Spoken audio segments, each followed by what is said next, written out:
Саламатсыздар ма, құрметті көрермен? Бүгін біз математикалық сауаттылықтан қайталанбайтын және қайталанатын комбинаторикалық элементтерге байланысты есептердің шығарылу жолын талдайтын боламыз. Бүгін қайталанатын және қайталанбайтын комбинаториканың бірінші есебінен бастаймын. Сонымен есеп былай дейді: шағын дүкенде соңғы 6 түрлі сусын қалды.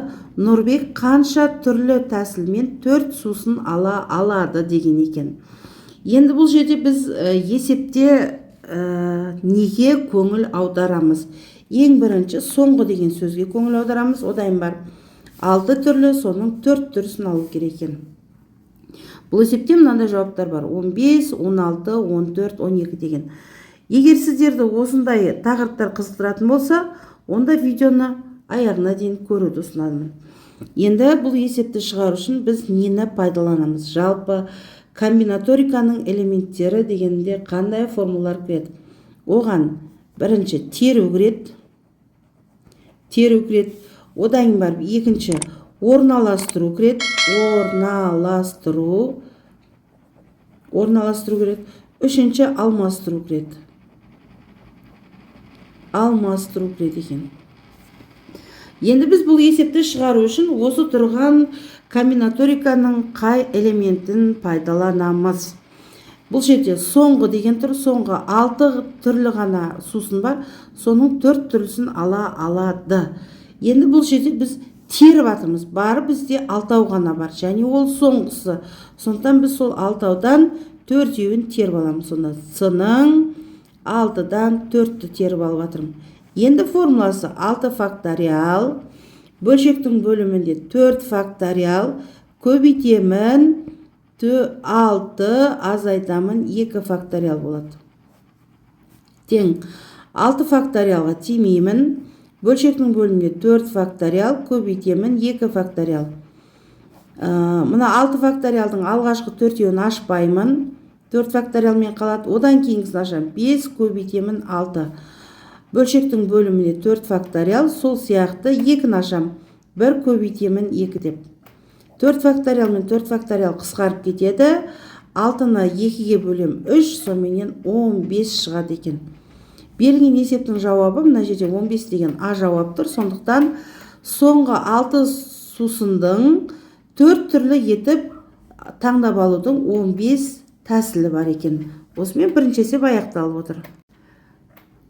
Осы тақырыптың келесі екінші есебі. Есеп былай дейді: үлкен супермаркетте өте көп блоктармен 6 түрлі сусын бар. Ерлан қанша түрлі тәсілмен 4 сусын ала алады деген. Бұл жерде мән беретін сөзіміз өте көп деген сөз. Бірінші, одан бар 6 түрлісі бар, содан 4 түрлісін алу керек екен. Біздің есебімізде жауаптар бар: 124, 125, 126 және 128 деген жауаптар бар екен. Енді мән беретін сөздердің бәрін асын сызып қойдық. Біз бұл жерде қандай формулаға саламыз? Тақырыпты айтқан уақытта бізге қайталанбайтын және қайталанатын деген сөзді айтқанбыз тақырыпта. Сондықтан біз қайталанатын терулердің формуласын аламыз.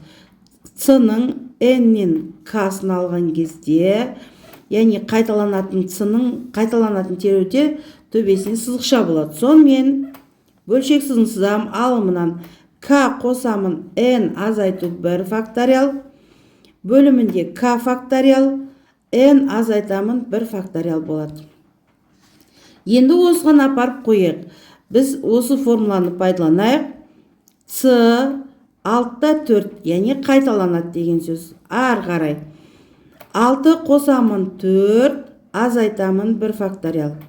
Бөлшектің бөлімінде 4 факториал, 6 азайтамын 1 факториал.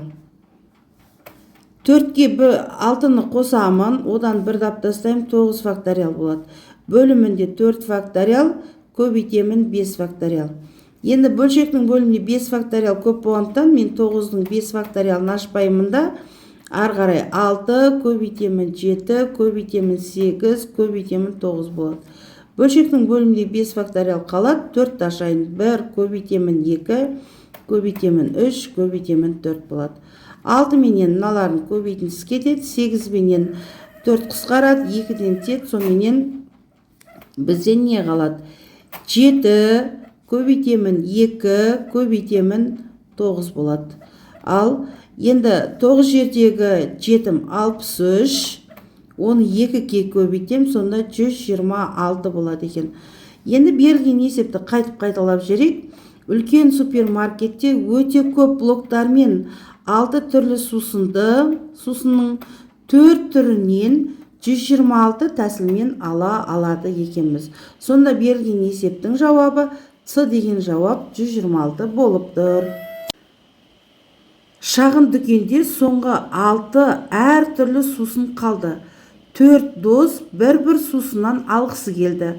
Олар қанша әртүрлі тәсілмен осы сусындарды ала алады дейді. Енді бұл жерде есепті шығару үшін біз орналастыру пайдаланамыз. Алдыңғы есепте теру, орналастыру, алмастыру деп еді қойген, соның орналастыруын пайдаланамыз.